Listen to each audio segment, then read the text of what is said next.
Magandang araw po, mga kaibigan. Welcome po sa Kulil TV. Atin pong tunghayan ang aking kwento na pinamagatang The Billionaire's Unconditional Love. Pero kung bago ka pa lang sa aking channel, paki-like po ng aking video, paki-click po ng subscribe button gayon din ang bell icon para lagi kayong updated sa mga paparating ko pang uploads.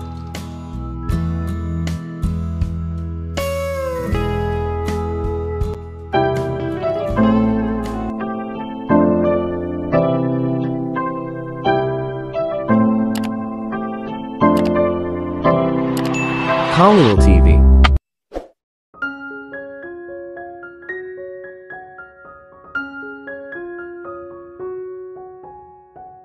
Ano ang sinabi mo? Tanong ni Lucas habang umuurong. Kalmado ang boses niya. To come to be exact, hindi siya nilingon ni Celeste. Sa halip ay tinuon niya ang tingin sa sahig. Tiningnan siya ng mabuti ni Lucas, umaasang mali ang narinig niya. Pero sa pagtitig sa mukha niya, kumirot ang puso niya. Hindi siya nagkamali ng narinig. Mukhang determinado ang mukha niya. Hindi siya nagbibiro. Naglakas loob talaga siyang sabihin iyon. Narinig mo ako, Lucas? Gusto ko ng abortion. Ayokong panatilihin ang batang ito. Sabi ni Celeste sabay bangon sa kinauupuan niya. Blanko ang mukha niya. Ang kanyang boses ay mahina ngunit determinado. Nakatingin sa kanya si Lucas. Sinusubukang basahin ang kanyang emosyon. Sa sandaling iyon ay gusto niyang ibuka ang kanyang ulo at makita kung ano ang nangyayari sa loob ng kanyang ulo. Ano ang iniisip niya? Ang doktor na nakatayo sa isang sulok hanggang ngayon ay nagmamadaling lumabas ng silid na nagbigay sa mag-asawa ng kanilang lubhang kailangan ng privacy. You don't mean that? Bulong ni Lucas na nakatingin kay Celeste. Hindi niya siguro sinasadya ang sinabi niya. Hindi iyon masabi ng kanyang Celeste. Hindi kailanman binibigkas ng kanyang Celeste ang salitang abortion. Hinding-hindi siya maglalakas loob na sabihin na gusto niyang patayin ang kanilang anak. I mean ang bawat salitang sinabi ko. Mariing sabi ni Celeste na nakatingin kay Lucas. You don't mean that. Muling sabi ni Lucas habang humahakbang patungo kay Celeste. Lumapit ito sa kanya at hinawakan ang mukha nito sa magkabilang palad. Dahan-dahan niyang itinaas ang mukha niya para tumingin ng diretsyo sa mga mata niya. Galit ka ba sa akin? Ikaw dapat. Alam kong nasaktan kita noon at may karapatan kang magalit sa akin. Pero Celeste, baby, please don't say something like this again. This is our child. Ito ay anak mo. Alam kong hindi ka naging handa sa biglaang pagbubuntis na ito. Ngunit maaari nating ayusin ito. Pangako ko, talagang aalagaan ko kayong dalawa. Hindi ko kayo bibiguin sa pagkakataong ito. Ngunit mangyaring huwag kang magsalita ng kahit ano gaya nito. Sabi ni Lucas sa sobrang malambing na boses. Napakaamo din ang paghawak niya sa mukha ni Celeste. Saglit na naramdaman ni Celeste ang paghinga niya nang nakatingin ito sa kanya na puno ng sakit ang mga mata, ngunit hindi nagtagal ay naayos niya ang sarili at umiwas ng tingin sa kanya. Dahan-dahan niyang inalis ang mga kamay nito sa mukha niya at umatras ng isang hakbang. Seryoso ako, Lucas. Hindi ko gusto ang sanggol na ito. Matigas na sabi ni Celeste. This time naging malamig ang ekspresyon ni Lucas habang nakatitig kay Celeste. Bumabagyo ang mga mata niya habang galit na nakatingin kay Celeste. Nakita ni Celeste ang pagkuyom niya ng kanyang mga kamao sa mahigpit na pagkakahawak habang nakakuyom ang kanyang panga. Pinilit niyang huwag magalit sa kanya. Hindi mo alam ang sinasabi mo. Nabigla ka lang sa biglaang balitang ito. Malapit na itong bumuti. Sabi ni Lucas. Malumanay pa rin ang boses niya pero ramdam ni Celeste ang galit sa likod nila. Kilalang kilala niya siya. Alam ko ang sinasabi ko. Ito ang aking matris at may karapatan akong magdesisyon para sa aking sarili. Hindi mo kailangang pagsamahin ang mga salita para sa aking sarili. Nasabi ko na sa iyo noon at sinasabi ko na naman sa iyo. Hindi ko gusto ang batang ito. Gusto kong magpalaglag, sabi ni Celeste. Malakas at malinaw ang boses niya. Hindi siya nagdalawang isip na bigkasin ng mga katagang iyon. Nang marinig ang kanyang mga sinabi, hindi makapaniwalang tumingin sa kanya si Lucas. Hindi siya maaaring maging katulad ni Celeste na kilala niya noon.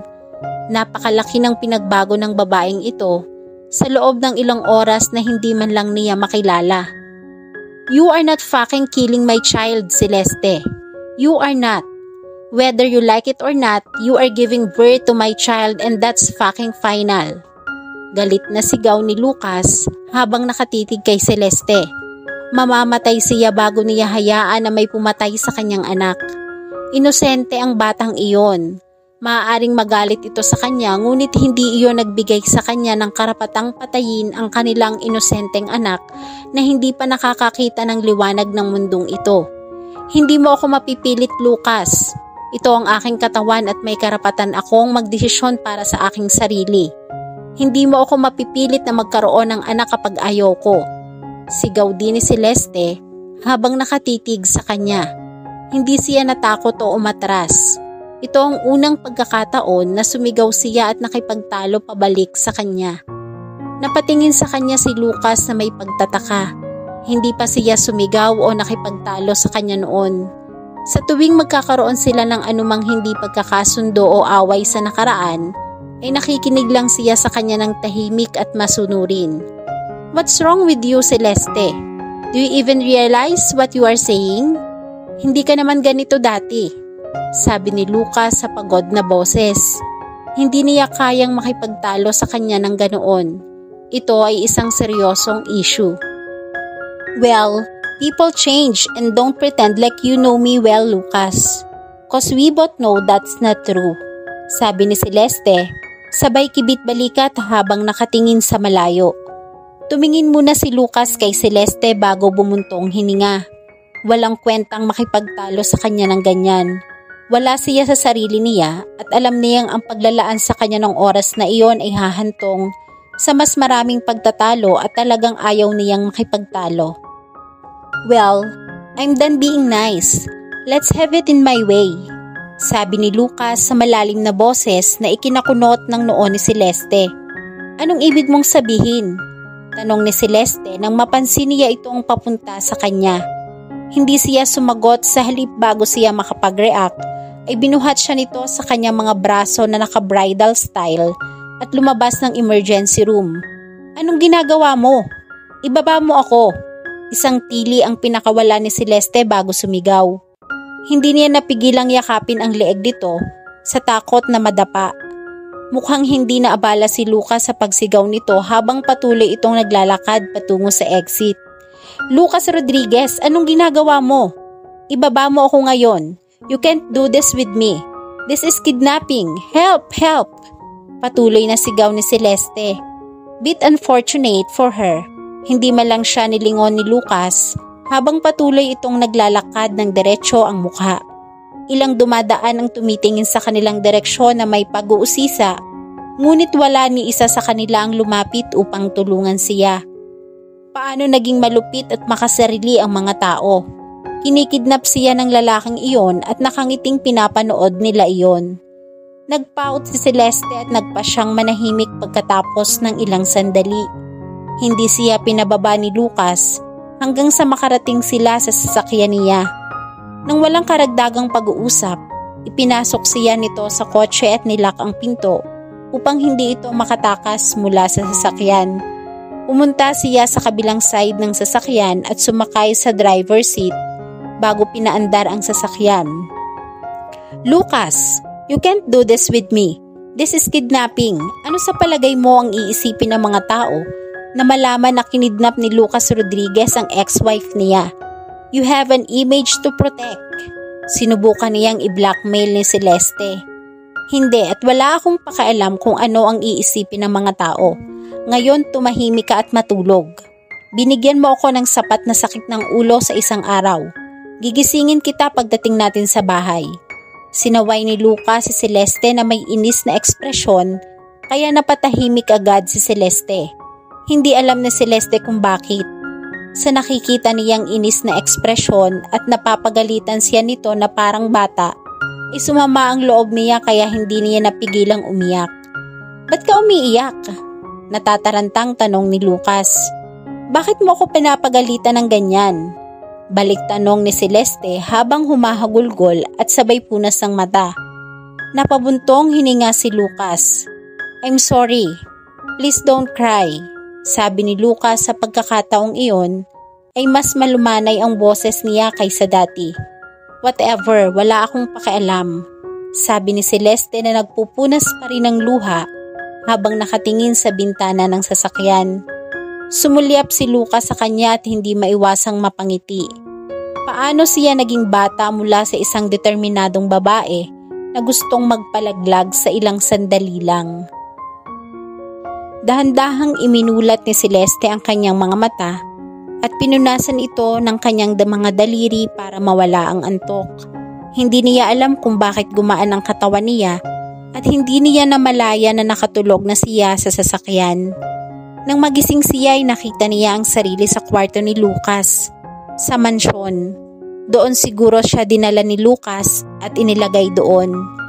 Napabuntong hininga si Celeste at naramdaman ang pananakit ng buo niyang katawan. Hindi niya namalayan kung gaano na siya katagal nakatulog. Dapat dahil sa mga pampakalma. Matapos iunat ang katawan para mawala ang sakit, ay nagpa siya si Celeste na dumiretso sa shower para mag-freshen up at maalis ang amoy ng ospital. Pagkapasok niya sa banyo ay nagpa siyang maligo. Tumayo siya sa ilalim ng warm shower bago ipinikit ang kanyang mga mata. Hinayaan niyang basang-basa ang kanyang katawan habang dahan-dahang gumagala ang isip niya sa nangyari kanina. She was pregnant. This time for real. Pero bakit ngayon? Ayaw niyang mabuntis. Ayaw niyang magsilang ng kahit sino at pahirapan ang mga ito tulad niya. Ngunit kailan pa siya pinakinggan ng Diyos? Naalala ni Celeste ang araw noong isang taon na gustong-gusto niyang mabuntis para magkaroon siya ng pag-asa na mabuhay at makasurvive. Sobrang pag-asa niya ng mga oras na iyon, ngunit ang lahat ay bumagsak sa isang sentence ng doktor. You are not pregnant. Hindi niya maipaliwanag kung gaano siya nasaktan sa pangungusap na iyon. Sa isang sandali ay ayaw na niyang mabuhay. Wala na siyang pag-asa na mabuhay. Nang tumakbo siya palabas ng ospital, dumiretso siya sa simbahan para harapin ang Diyos sa pagiging walang puso sa kanya. Napagpasyahan niya bago siya tuluyang magpakamatay. Kailangan niyang harapin ito sa ginawa niya sa kanya. Bakit niya kinuha ang lahat sa kanya ng sabay-sabay? Kung napakamawain niya noon, kailan pa siya hindi nagpakita sa kanya ng awa? Pagkatapos ng lahat ay gusto niya lamang ng isang anak mula sa kanya, isang bata na makakasama, isang bata na makakaligtas sa mga kakilakilabot na sakit at pagdurusa. Ngunit hindi siya nakinig sa kanya. Sa halip ay binigyan niya siya ng pag-asa. At pagkatapos ay na-crush siya ng lubos sa pamamagitan ng pag-agaw dito. Kinakaharap niya ang Diyos sa simbahan sa pamamagitan ng pagtayo sa harap ng ribulto ni Jesus Christ. Sigaw at hikbi niya sabay. Walang sino man sa oras na iyon upang panoorin ang kanyang pagkasira. Nanatili siya doon halos ng 4 na oras bago tuluyang nagpa siyang pumunta sa pinakamalapit na burol para mawala ang lahat ng sakit at paghihirap. Paglabas niya ng simbahan ay nakita niya ang isang grupo ng mga bata na naglalaro habang tumatawa at kumakain. Hindi niya alam kung bakit siya nakatayo doon at pinagmamasdan ng mga batang iyon. Sila ang mga bata mula sa simbahan na pinamamahalaan ng Central Church sa Elora. Wala silang kahit sino sa mundong ito.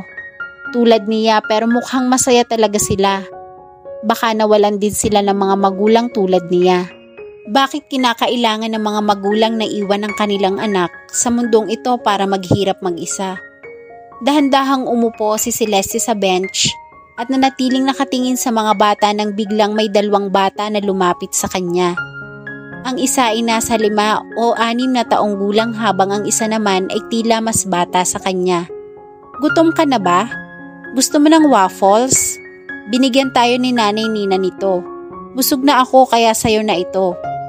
Binigyan siya ng 6 na taong gulang ng isang kahon na may kalahating kinain na waffles. Tumingin si Celeste sa mga waffles at pagkatapos ay sa dalaga.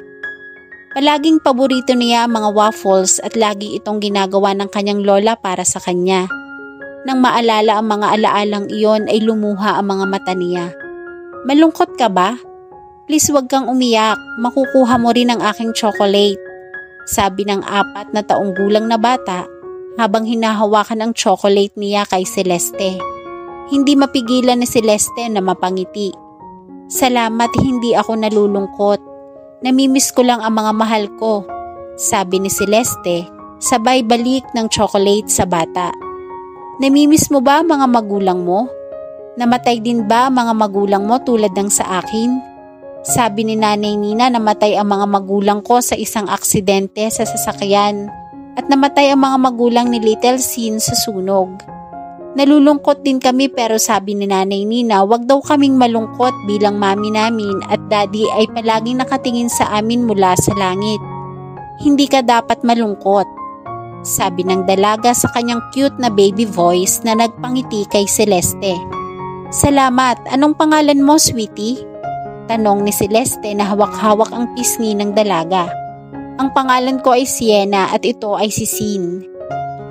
Magkatugma ang pangalan namin kaya napagpasyahan naming maging matalik na magkaibigan. Ano ang iyong pangalan? Nakangiting sabi ni Sienna habang nakangisi naman si Sin. Aw, ang gaganda naman ng mga pangalan ninyo. Ako si Celeste. Nakangiting sabi ni Celeste. Salamat, ang ganda rin ng pangalan mo. Nakangiting sabi ni Sienna, nawawala ang isa niyang ngipin sa harapan. Magsasalita pa sana siya nang magsimulang tawagin ang ibang mga bata sa kanilang mga pangalan. Kailangan na naming umalis. Bye Celeste, sabi ni Sienna at nakangiting tumango si Celeste bago siya tumakbo papunta sa kinaroroonan ng ibang bata habang hawak ang kamay ni Sin. Bye! Mahinang bulong ni Celeste habang nakatingin sa likuran nila. Hindi niya alam kung bakit nagpapasalamat talaga siya na hindi siya buntis. Paano kung namatay din siya at iniwan ang kanyang anak na nagdurusa tulad niya? Sino ang mag-aalaga sa kanya? May isa pa siyang mag-aalaga sa kanyang anak kapag may nangyaring masama sa kanya? Gusto ba niyang maranasan ang parehong bagay na dinanas niya mula pagkabata? Hindi kailanman. At ito ang sandali kung kailan siya nagpasya na huwag magkaroon ng anumang mga anak kailanman. Ayaw niyang magdusa ang kanyang mga anak tulad niya.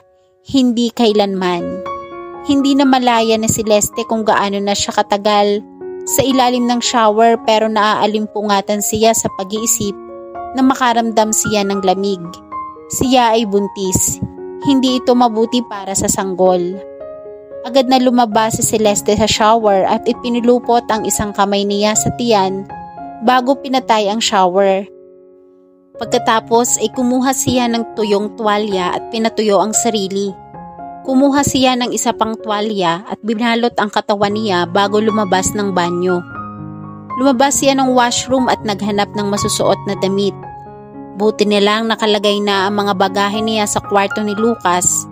Kaya kumuha na lang siya ng damit doon.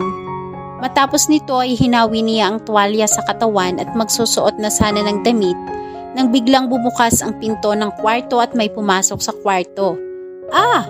Sigaw ni Celeste habang pilit tinatakpan ng mga kamay ang katawan. Si Lucas nakakapasok lang sa kwarto ay nagulat sa biglaang sigaw na tumatago sa tenga habang nanlalaki ang mga mata na nakatingin sa pinanggalingan. Sa kanyang harapan ay nakatayo ang isang magandang Celeste na walang damit. Naglibot ang mga mata niya sa katawan niya habang may ngiti sa mukha niya. What the hell, Lucas? Nakalimutan mo ba ang basic manners mo?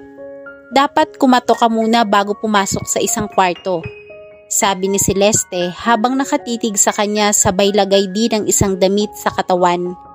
Natutuwa siyang si Lucas iyon. Bakit ako kakatok bago pumasok sa sarili kong kwarto? Malademonyong sabi ni Lucas habang naka-cross arms sa dibdib. Ang kanyang mabagyong kilay abong mata ay ganap na nakatuon kay Celeste na nagmamasid sa kanyang bawat kilos na parang lawin. You! Natahimik si Celeste sa kanyang mga sinabi. What? Mapanuksong tanong ni Lucas na nakataas ang kilay. Kung ganon, hindi mo dapat ako inilagay dito sa kwarto mo noong tulog ako. Nakasimangot na sabi ni Celeste habang sinusuklay ang kanyang buhok gamit ang kanyang hairbrush. So what? You are also mine. Nakangiting sabi ni Lucas kaya napalingon agad si Celeste at nanlalaki ang mga mata. Tama ba ang narinig niya? Tinawag ba talaga siya nito o ginugulo lang siya? Lucas Rodriguez, tigilan mo na ang panggugulo sa akin. Nakasimangot na sabi ni Celeste bago humampa sa kanya. Tumawa si Lucas bago dahan-dahang sumunod sa likod niya. Hindi naman siya nanggugulo. Seryoso siya. Siya ay tunay na kanya.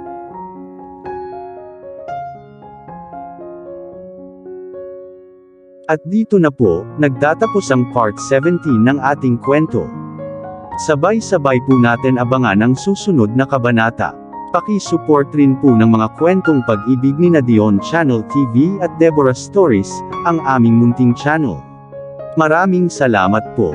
God bless and stay safe.